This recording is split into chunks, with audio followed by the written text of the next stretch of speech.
The right to believe is a fundamental human right. Yet around the world, millions of Christians are denied this freedom. Worse, they are actively persecuted because of their faith.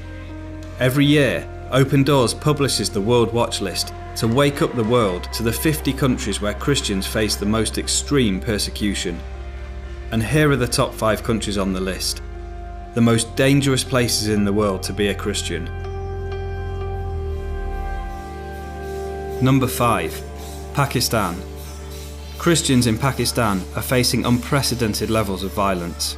At least 160 Christian buildings were attacked in 2017.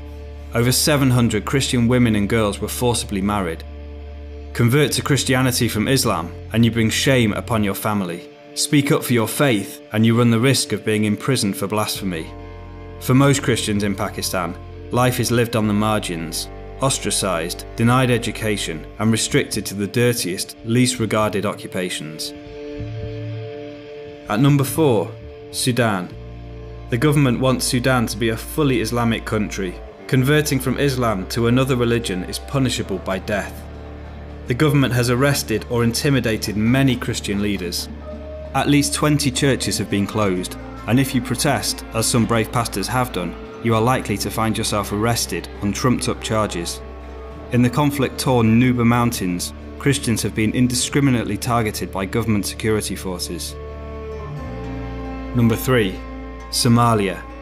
If you are even suspected of being a Christian in Somalia, you could be murdered on the spot. At least 23 suspected converts were killed last year.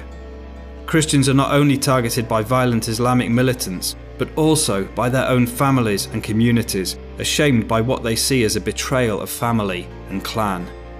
So becoming a Christian in Somalia means choosing a life of intimidation, harassment, and even death, which is why Somali Christians keep their faith as secret as possible. Afghanistan is number 2 on the World Watch List. All Afghan Christians are secret believers. If you are discovered to have left Islam, then you could be arrested or beaten up. Your house or business might be destroyed. You might even be killed. Some converts are even classed as insane and sent to psychiatric hospitals. At number 1, for the 17th consecutive year, North Korea. The leaders are worshipped as gods, and Christians are considered enemies of the state.